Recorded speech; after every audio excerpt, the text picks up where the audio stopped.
তোমার কথার দ্বারা একজন ভাই যদি কাফেলার সারি থেকে সরে যায়, সবুজ বাগানে ফোটা সুরভিত গোলাপটি তোমার আঘাতে যদি ঝরে যায়, এই কথা মনে রেখো, তবে তোমাকেই দায় নিতে হবে।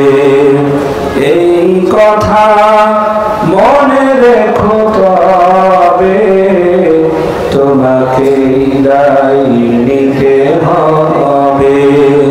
তোমার কথার দ্বারা একজন ভাই যদি কাফেলার সারি থেকে সরে যায়, যে কারো কাজের মাঝেই ভুল হতে পারে, তাই বলে দূরে ঠেলে দিও না কোতারে। যে কারো কাজের মাঝেই ভুল হতে পারে, তাই বলে দূরে ঠেলে দিও না কোতারে। দূরে ঠেলে দিলে সে তো সারাটি জীবন ভোরের মাঝে পড়ে রবে। তোমার কথার দ্বারা একজন ভাই যদি কাফেলার সারি থেকে সরে যায়, কি হবে জমিয়ে রেখে এত অভিমান, হৃদয়ের সুরে বাঁধো সবুজের গান। কি হবে জমিয়ে রেখে এত অভিমান, হৃদয়ের সুরে বাঁধো সবুজের গান। ভালোবেসে বুকে টেনে নিতে পারো যদি, সেও খুঁজে পেয়ে যাবে জোছনার নদী। ভালোবেসে বুকে টেনে নিতে পারো যদি, সেও খুঁজে পেয়ে যাবে জোছনার নদী। তবে কাফেলা হবে চিরমধুময়, জান্নাতি ফুল সৌরভে। তোমার কথার দ্বারা একজন ভাই যদি কাফেলার সারি থেকে সরে যায়। আলহামদুলিল্লাহ।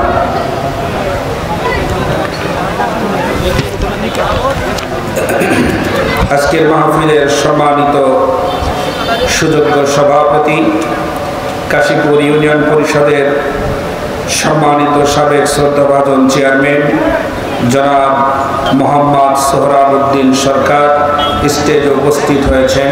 আল্লাহ রাব্বুল আলামিন প্রিয় রাহবারকে সুস্থতার সাথে দীর্ঘ হায়াতে ঈমানের পথে কবুল করেন। জয় বলেন আমিন। আফাজউদ্দিন আসহাবে সুপার হিফজ ও দাখিল মাদ্রাসা এলাকাবাসীর উদ্যোগে আজকের আয়োজিত তাফসীরুল কোরআন মাহফিলের সম্মানিত সভাপতি, বিশেষ অতিথি, প্রধান অতিথি, আমন্ত্রিত ওলামায়ে কেরাম, আল্লাহ রাব্বুল আলামিন সবাইকে কবুল করেন। বলেন আমিন। আজকের মাহফিলের প্রধান মেহমান, আপনারা যার অপেক্ষায় বসে আছেন, যথাসময়ে তিনি স্টেজে আসবেন ইনশাআল্লাহ। প্রিয় ভাই মুফতি আমির হামজা হাফিজাহুল্লাহ, আল্লাহ পাক তাকে সুস্থতার সাথে দীর্ঘ হায়াতে যেন সম্মানের সাথে কবুল করেন। বলেন আমিন। শুকরিয়া আদায় করছি মহান আল্লাহ তাবারক তাআলা আলিশান দরবারে, যে মহান রব্বুল ইজ্জত ওয়াল জালাল প্রচন্ড গরমের মধ্যেও জান্নাতের এই বাগানের মধ্যে আসার বসার তৌফিক দান করেছেন। রব্বে কারীমের দরবারে আলিশানে অন্তরের অন্তরস্থল থেকে শুকরিয়া দান সকলে বলছি আলহামদুলিল্লাহ। প্রিয় ভাই, জবান ছেড়ে দিয়ে বলতে হবে আলহামদুলিল্লাহ। জবান কে দিয়েছেন? জবান দিয়েছেন আল্লাহ, কথা বলার শক্তি দিয়েছেন আল্লাহ। এই জবান দিয়ে যদি আমরা আল্লাহর স্লোগান না দিই, আল্লাহর কথা না বলি, জবানের হিসাব যদি আল্লাহ পাক চান তাহলে দেওয়া যাবে না। প্রিয় ভাইরা, জবান দিয়েছেন যিনি, সে প্রশংসা আদায় করবো সে আল্লাহ। সকলে জোরে উঁচু আওয়াজে বলছি আলহামদুলিল্লাহ। রব্বানা লাকাল হামদ হামদান কাসীরান তাইয়িবান মুবারাকান ফীহি ইয়া রাব্বি লাকাল হামদু কামা ইয়ানবাগি লিজালালি ওয়াজহিকা ওয়া আযীমি সুলতানিকা ইয়া রাব্বাল আলামিন। কালিমাতুশ শুকর আল্লাহ পাক যেন কবুল করেন, বলেন আমিন। দরুদ এবং সালাম প্রেরণ করছি বিশ্ব মানবতার মুক্তির দূত, বিধ্বস্ত মানবতাকে উদ্ধারকারী, আশ্রয়হীন মানুষের উত্তম আশ্রয়স্থল, আমার আপনার চরম পরম বন্ধু, শাফাতের কান্ডারি, সাইয়্যিদুল কাউনাইন, সাইয়্যিদুল মুরসালিন, রাহমাতাল লিল আলামিন, আমার আপনার প্রিয় নবী মুহাম্মদুর রাসূলুল্লাহ সাল্লাল্লাহু আলাইহি ওয়াসাল্লামের প্রতি। সম্মানিত ভাইরা, আমরা বসেছি তাফসীরুল কোরআন মাহফিল। এখানে আলোচনা হবে ইনশাআল্লাহ কোরআন থেকে। এখন থেকে শুরু করে একেবারে মাহফিলের শেষ পর্যন্ত আল্লাহর মহাগ্রন্থ কোরআনুল কারীম থেকে আপনারা আলোচনা শুনবেন। পৃথিবীর সব মানুষের যত রকমের তৈরি করা আঁকা বাঁকা পথ আছে, সমস্ত পথের মধ্য থেকে সুস্থ এবং সোজা রাস্তা দেখাই দেয় যেই কিতাব, ওই কিতাবের নাম কি? একটু আওয়াজ হবে, ওই কিতাবের নাম কি? কোরআনের বর্ণিত পথ সুন্দর না মানুষের বর্ণিত পথ সুন্দর? কার? আল্লাহর আইনই সুন্দর না মানুষের আইন সুন্দর? কিন্তু দুর্ভাগ্যজনক হলেও সত্য, এদেশের ৯৬% মুসলমান আল্লাহর আইন পেয়ে সন্তুষ্ট না হলেও মদখোর, জেনাখোর, গাঞ্জাখোর, দুশ্চরিত্র ব্যক্তিদের হাতে লেখা আইন পেয়ে খুশি হয়। একদম সাইলেন্ট যদি না হতে পারেন, পরের লোক আর বলবো না। যদি মনে চাই ক্যামেরা বন্ধ রাখবো, দেন বন্ধ করে, কোনো কথা হবে না। এটা কোরআনের মাহফিল, যতক্ষণ থাকবেন এটা ইবাদত আকারে লেখা হবে। সুবহানাল্লাহ বলেন। ইবাদতের মর্যাদা রক্ষা করা প্রত্যেকটি ইমানদারের দায়িত্ব। অতএব কোনো সাইড টক হবে না ইনশাআল্লাহ। তাহলে আইন কারটা ভালো? একটু আওয়াজে বলেন, আইন কারটা ভালো? এই ভালো আইন যারা চান তারা তো হাত উঁচু করে বলুন আল্লাহু আকবার।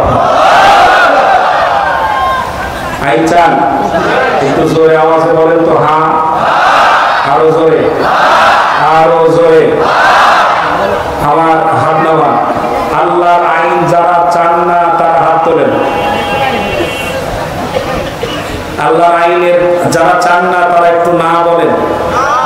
হ্যাঁ, যারা আল্লাহর আইন চান না তারা না বলেন। আমার মনে হয় হাজার যুক্ত হয়েছে, হাজার যুক্ত হয়েছে, হাজার যুক্ত হয়েছে। অতএব আল্লাহর আইন চাওয়ার বিষয়টা আসহাবে সুফফা আজকের এই মাদ্রাসা কর্তৃক আয়োজিত মাহফিলে বেসরকারি ভাবে পাশ করা হলো। আল্লাহ যেন কবুল করেন, বলেন আমিন।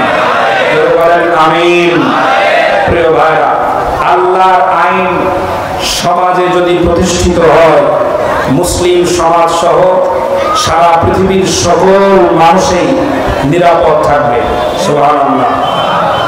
চুরি করলে হাত কেটে দাও, বিধান টাকা। যদি চোর বন্ধ হয় তাহলে শুধু মুসলিমেরা ভালো থাকবে না অমুসলিমেরাও ভালো থাকবে? জেনার শাস্তি যদি 100% প্রয়োগ করা হয় তাহলে শুধু মুসলিম সমাজই ভালো থাকবে না অমুসলিমেরাও ভালো থাকবে? সমস্ত কথাগুলোকেই যদি এভাবে বলতে থাকি তাহলে উত্তর আসবে সমস্ত লোকেরাই ভালো থাকবে। তাহলে আমার মনে হয় বাংলাদেশের সকল মুসলিম এবং অমুসলিম যারা আছে নিজেদের স্বার্থেই আল্লাহর আইন কায়েম করার আন্দোলন করা দরকার। প্রিয় বন্ধুগণ, আল্লাহর আইন চাই না তারা এ সমাজের সবচাইতে খারাপ ব্যক্তি যারা। আল্লাহর আইন চাই না তারা এদেশের সবচাইতে লুচ্চা, চোর, চিটার, বাটপার যারা, মদখোর যারা, জিনাখোর যারা, অর্থ আত্মসাৎ করতে পারে যারা, তারা আল্লাহর আইন চান না। কোরআনুল কারীম আল্লাহ পাক আমাদেরকে দিয়েছেন মহাগ্রন্থ। এই কোরআনুল কারীম আমাদের পথ দেখাবে। কোরআন থেকে আমরা কিছু নেওয়ার চেষ্টা করব ইনশাআল্লাহ। লক্ষ্য করুন, কোরআনুল কারীম এমন একটি কিতাব আল্লাহর পক্ষ থেকে নাজিল হওয়া, মুসলিমদের জন্য তথা গোটা বিশ্বের সকল মানুষের জন্য হেদায়েতের সর্বশেষ গ্রন্থ। আল্লাহর পক্ষ থেকে আর একটি বাণীও নতুন করে আর আসবে না, নাজিল হবে না। এটাই হলো শেষ কালামে রব্বানি, আখিরি কালাম, পবিত্র কোরআনুল কারীম। সুবহানাল্লাহ। কোরআনুল কারীমের আরেকটি বৈশিষ্ট্য হলো আমাদের দেশে কোরআনুল কারীম সহ ধর্মগ্রন্থ বলতে যা আছে সবগুলোকে মিলে ধর্মগ্রন্থ বলা হয়। কথা শুনতেছেন? সবগুলোকে মিলিয়ে ধর্মগ্রন্থ বলা হয়। এই ধর্মগ্রন্থের আওতায় বেদ, বাইবেল, ত্রিপিটক, লুক, যোহন, মথি, মার্ক, জিন্দাবিস্তা, পুরাণ, রামবেদ, শিখবেদ, অথর্ববেদ, যজুর্বেদ, যত বিধর্মীদের ধর্মগ্রন্থ আছে এগুলিকেও ধর্মগ্রন্থ বলা হয়। কিন্তু কোরআনুল কারীম নাম সর্বস্ব একটি ধর্মগ্রন্থ নয়। অন্যান্য ধর্মগ্রন্থগুলোতে কিছু সদাচরণের কথা বলা হয়েছে। শত্রুকে ক্ষমা করে দিও, অহিংসা পরম ধর্ম, ভিক্ষুককে খাদ্য দিও, জীব হত্যা মহাপাপ ইত্যাদি ইত্যাদি বিষয়ে কিছু মিষ্টি মিষ্টি কথা বলা হয়েছে। এবং স্থান, কাল, পাত্র ভেদে এই ধর্মগ্রন্থের আবেদনগুলো স্থায়ীভাবে টিকে থাকে নাই। কিন্তু পবিত্র কোরআনুল কারীম এ ব্যাপারে সম্পূর্ণ আলাদা। এমন একটি কিতাব যেটা যেটা আল্লাহ রাব্বুল আলামিনের এই পৃথিবীতে ১৫০০ বছরের পার হয়ে যাবে, কিয়ামত পর্যন্ত সময় আসবে, তারপরেও আল্লাহ পাকের এই কালামে হাকিমের দাবি চিরন্তন, সত্য, সূর্যের আলোর মতো উজ্জ্বল হয়ে বিজয়ের গৌরব নিয়ে মানুষের সামনে দেদীপ্যমান হয়ে থাকবে ইনশাআল্লাহ।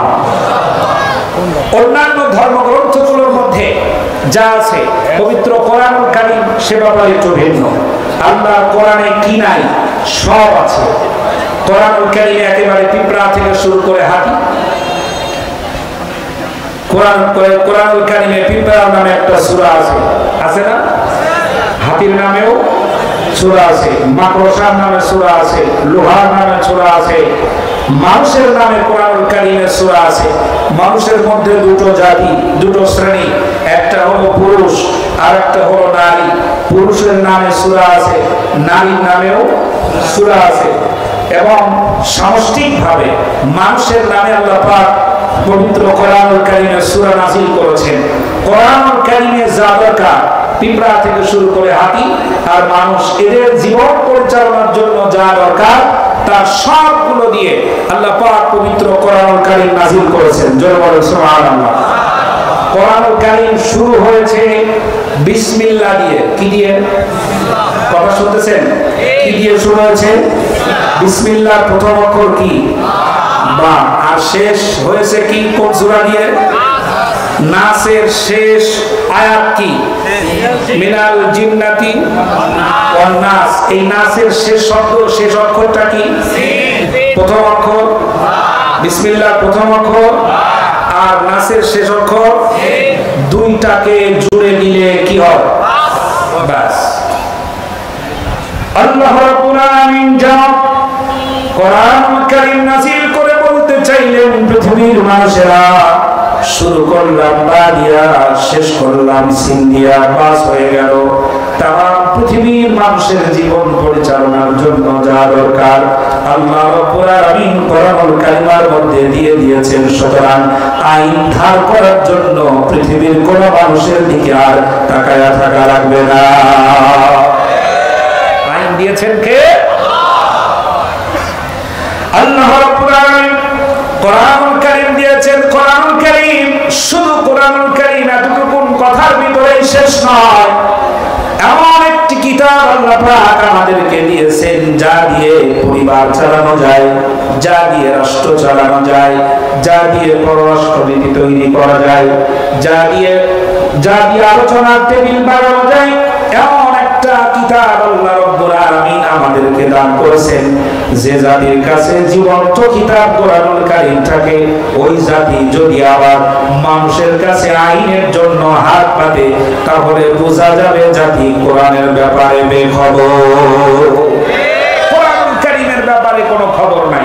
প্রিয় বন্ধুগণ, কোরআনুল কারীমের আরেকটি বৈশিষ্ট্য হলো এটা এমন একটি কিতাব যেই কিতাবের ভিতরে কোনো রদ বদল করা সম্ভব হয় না। বরং কোরআনুল কারীমে একটি অক্ষর যদি কেউ পরিবর্তন করে ধরা পড়বে নাকি পড়বে না? ধরা পড়ে যাবে। একটি জের জবর আজ পর্যন্ত পরিবর্তন কেউ করতে পারে নাই। কোরআনুল কারীম এমন একটি কিতাব, অন্যান্য ধর্মগ্রন্থগুলো মানুষের কাছে যা আছে, খ্রিস্টানদের কাছে যা আছে, বাইবেল, লুক, যোহন, মথি, এই সমস্ত কিতাবগুলোর ভিতরে তারা অপারেশন করেছে, বাড়িয়েছে, কমিয়েছে, সর্বনাশ করে দিয়েছে। কম্বলের লোম বাঁচলে যেমন কিছু থাকে না, এরকম করে নিজেদের কথা প্রবেশ করাতে করাতে আজকের বাইবেল আল্লাহর কথা শূন্য হয়ে গিয়েছে। কিন্তু কোরআনুল কারীমের ব্যাপারে একেবারেই ব্যতিক্রম। আল্লাহর কোরআনের মধ্যে কেউ নতুন করে কোনো শব্দ প্রবেশ করাতে পারেনি এবং এখান থেকে একটি বাক্য কেউ বাদ দিতে পারেনি। ঠিক কি না? বাদ দিতে পেরেছে? তবে হ্যাঁ, বাদ দেওয়ার ষড়যন্ত্র হয় নাই তা নয়। কোরআনুল কারীমকে থেকে বাদ দেওয়ার ষড়যন্ত্র হয় নাই তা নয়। দীর্ঘকাল থেকে অদ্যবধি পর্যন্ত, এই আধুনিক জামানা পর্যন্ত মানুষেরা বিভিন্ন সময়ে কোরআনুল কারীমের লফজ, শব্দ এবং আয়াতকে বাদ দেওয়ার অপচেষ্টা চালিয়েছে, কিন্তু তারা বাদ দিতে পারে নাই। বরং ভারতের সেই 26টি আয়াতের বিরুদ্ধে মামলা করে কোরআন থেকে বাদ দিতে চেয়েছিল। আল্লাহ রাব্বুল আলামিন এমন অবস্থা করলেন, গোটা জাতির সামনে তাকে ল্যাংটা করে জানলেন। পরিষ্কার বুঝে নাও, আল্লাহর কোরআন স্থায়ী। আল্লাহর কোরআন মানুষের বানানো নয়, আল্লাহর কোরআন মানুষের তৈরি করা নয়। এখান থেকে কেউ বাদ দিতে পারবে না, এখানে কেউ প্রবেশ করাতে পারবে না। আল্লাহর কোরআনের সাথে যারা এই বেয়াদবি করার দৃশ্যটা দেখাবে, আল্লাহ রাব্বুল আলামিন গোটা জাতির সামনে অপমানিত করবেন, ইতিহাসের পাতা থেকে মুছে ফেলে দিবে। কোরআনের সাথে যেন বেয়াদবি না হয়। আল্লাহর কোরআনের আইনের সাথে বেয়াদবি আমাদের দেশে হয়েছে নাকি হয় নাই? হয়েছে। নারী পুরুষ সমান অধিকার। আল্লাহ নারীর অধিকার দিয়েছেন না? পুরুষের অধিকার দিয়েছেন না? আল্লাহর বন্টন করা বিষয় যাদের ভালো লাগে না, তাদেরকে মুসলিম বলবেন কিভাবে? যদিও তারা নামে মুসলিম, নামের আগে হাজিও আছে, আলহাজ এটাও আছে, অথচ আল্লাহ রাব্বুল আলামিনের দেওয়া বিধান, সংবিধান তাদের ভালো লাগে না। আল্লাহর কথা, আল্লাহর আইন মোটেও পছন্দ করে না। এতটাও পছন্দ করে, যারা আল্লাহর আইন বাংলার জমিনে প্রতিষ্ঠা করতে চায় তাদেরকে সর্বত্র অপরাধী বানায়া শেষ পর্যন্ত জেলখানায় ঢুকায়া ধুকে ধুকে মরতে বাধ্য করে। এরা আল্লাহর আইন চালু হোক এটা চায় না, কারণ তারা ভালো করে জানে কোরআনুল কারীমে বর্ণিত যে আইন, এটা যদি প্রতিষ্ঠিত হয় জীবনে যা চুরি করছি হাতের কবজি একটাও থাকবে না। অতএব বাংলার জমিনে কোরআনুল কারীমের আইনের বিরোধিতা করে যারা, অসৎ এবং চোর যারা। কোরআনুল কারীম এর আরেকটি বৈশিষ্ট্য হলো আল্লাহর কোরআন মানুষেরা মুখস্থ করে ফেলেছে। এই বিশাল কিতাব মানুষেরা তার অন্তরের মধ্যে দেহের মধ্যে লালন করেছে সুবহানাল্লাহ, যা অন্যান্য ধর্মগ্রন্থের বেলায় হয় নাই। কথা বুঝতেছেন? অন্য ধর্মগ্রন্থের হাফেজ আছে। বর্তমান পৃথিবীতে 9.5 কোটিরও বেশি যোগ্য হাফেজে কোরআন রয়েছে, এর চাইতে আরো বেশি হতে পারে। বলুন আল্লাহু আকবার। বেদের হাফেজ দেখাতে পারবেন, বাইবেলের হাফেজ দেখাতে পারবেন, ত্রিপিটকের হাফেজ দেখাতে পারবেন, কোরআনের হাফেজ দেখাতে পারবেন, রামবেদের হাফেজ দেখাতে পারবেন, শিখবেদের হাফেজ দেখাতে পারবেন, লোকের হাফেজ দেখাতে পারবেন না, যোহানের হাফেজ দেখাতে পারবেন না, মথির হাফেজ দেখাতে পারবেন না, ওল্ড টেস্টামেন্টের হাফেজ দেখাতে পারবেন না, নিউ টেস্টামেন্টের হাফেজ দেখাতে পারবেন না। গোটা বিশ্ব জুড়ে হাফেজে কোরআন যদি দেখাতে চান তাহলে দেখাতে পারবেন পবিত্র কোরআনুল কারীমের হাফেজ। জোরে বলেন সুবহানাল্লাহ। সুতরাং এই কোরআনে হাত দেওয়ার অপচেষ্টা চালিও না, এই কোরআনের সাথে বেয়াদবি করার অপচেষ্টা চালিও না। বাংলার জমিনে এখনো কোরআন প্রেমী কেমন আছে? জীবনের বুকের তাজা রক্ত ঢেলে দিয়ে হলেও কোরআনুল কারীমের সম্মান ইজ্জতের হেফাজত করার জন্য চেষ্টা চালাবে ইনশাআল্লাহ। যারা রাজি আছেন দুহাত উঁচু করে একবার দেখিয়ে দেন আল্লাহু আকবার।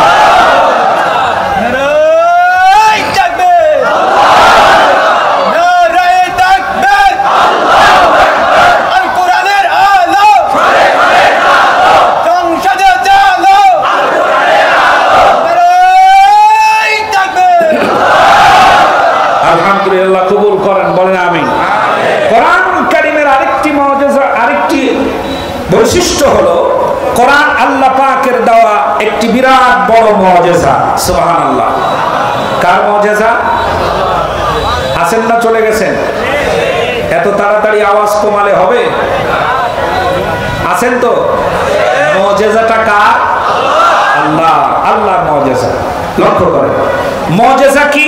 মুজিজা হলো সেই জিনিস সমকালীন প্রতিষ্ঠিত বড় শক্তিকে মানুষের স্বাভাবিক আচরণের বিপরীতে গিয়ে এই শক্তিটাকে দুর্বল করে দেওয়ার ক্ষমতা যেটা রাখে ওটাকে বলা হয় মুজিজা। আর যেটা দিয়েছিলেন আল্লাহ পাক প্রত্যেক নবীকে কম বেশি। সুবহানাল্লাহ। কোরআনুল কারীম হলো এমন একটা মুজিজা যেই মুজিজা চিরন্তন। আল্লাহ পাক নবীদেরকে 3টি জিনিস দিয়েছেন। কথা শুনতেছেন? নবীদেরকে কয়টা জিনিস দিয়েছেন? 3টা জিনিস স্পেশালি নবীদেরকে দিয়েছেন। 1 নাম্বার হলো ওয়াহী, যা এসেছে আল্লাহর পক্ষ থেকে। সুবহানাল্লাহ। 2 নাম্বার হলো হুসনে খুলক, উত্তম চরিত্র। নবীদের চরিত্রের মধ্যে কোনো দাগ নাই। দাগ আছে? রাসূলের চরিত্রের মধ্যে কোনো দাগ আছে? রাসূলের আদর্শের মধ্যে কোনো ভুল আছে? দুর্ভাগ্য, এ জাতি নবীর আদর্শ মানতে না পারলে বঙ্গবন্ধু আর জিয়ার আদর্শের পাগল হতে পারে। চরম দুর্ভাগ্য, যে নবীর আদর্শের মধ্যে সামান্যতম কলম ধরার কোন জায়গা থাকে না, সে রাসূলের আদর্শ তাদের কাছে আজ ভালো লাগে না। ভালো লাগে কার্ল মার্ক্সের আদর্শ। কারণ ওরা এটা জানে রাসূলের আদর্শ যদি লালন করি তাহলে চিরতরে চুরির পথ বন্ধ হয়ে যাবে। রাসূলের আদর্শ যদি লালন করি বনের সম্পদ এখনই ফেরত দিতে হবে।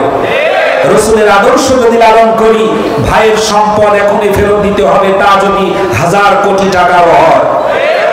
প্রিয় বন্ধুগণ, আল্লাহ পাকের পক্ষ থেকে নবীদেরকে 3টা জিনিস দিয়েছে। 1 নাম্বার হলো ওয়াহী, 2 নাম্বার হলো হুসনে খুলক, উত্তম চরিত্র, 3 নাম্বার হলো আল্লাহ রাব্বুল আলামিনের পক্ষ থেকে স্পেশাল একটা পাওয়ার যেটাকে বলা হয় মুজিজা।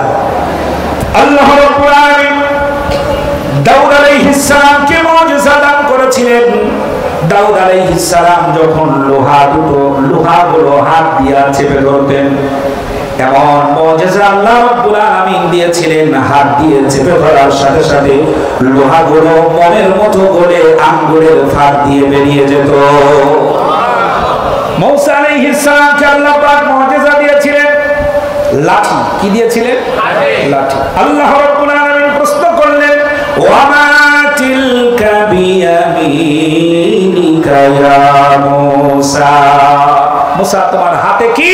মুসা আলাইহিস সালাম বললেন ক্বালা হিয়া আসা, এটা হলো আমার লাঠি, এটা দিয়ে আমি পাতা পারি, এটা দিয়ে আমি ছাগলের পাতা পেড়ে খাওয়াই, এটার মধ্যে তেল রাখি, ওই তেল মাথায় মাখি, এটা মাথার নিচে দিয়ে ঘুমাই। প্রমাণ করতে চাইলো আল্লাহ এটা নিছক শুধু লাঠি আর কিছু না। আল্লাহ রাব্বুল আলামিন এটাকে মুজিজা বানিয়ে দিলেন। আল্লাহ পাক বললেন লাঠি ফেলে দাও। লাঠি ফেলে দেওয়া হলো, হিয়া হাইয়াতুন তাসআ। আল্লাহ পাক লাঠিটাকে, শুকনা লাঠিকে জীবন্ত অজগর সাপ বানিয়ে দিলেন। মুজিজাটা কার? কথা শুনতেছেন ভালো করে? মুজিজাটা কার? ঈসা আলাইহিস সালামকে আল্লাহ পাক মুজিজা দিয়েছিলেন। ঈসা নবী কোন জন্মান্ধ ব্যক্তির চোখে যদি হাত বুলাইয়া দিতেন তাহলে সঙ্গে সঙ্গে তার চোখ দুটো ভালো হয়ে যেত। কোন ধবল রোগী অথবা শ্বেত রোগীর গায়ে যদি হাত বুলাইয়া দিতেন মুহূর্তের ভিতরে তার চামড়া সুন্দর হয়ে যেত, ভালো হয়ে যেত। ঈসা আলাইহিস সালামকে আল্লাহ পাক আরো একটি মুজিজা দান করেছিলেন। হযরত ঈসা আলাইহিস সালামের হাতে আরেকটা লাঠি ছিল, ওটা দিয়ে যদি কবরের উপরে একটা আঘাত করতেন আর মুর্দা ব্যক্তিকে দাঁড়িয়ে যেতে বলতেন, 1000 বছরের মরে যাওয়া মুর্দা ব্যক্তি ঈসা আলাইহিস সালামের সামনে জীবিত হয়ে যেত। জোরে বলেন সুবহানাল্লাহ।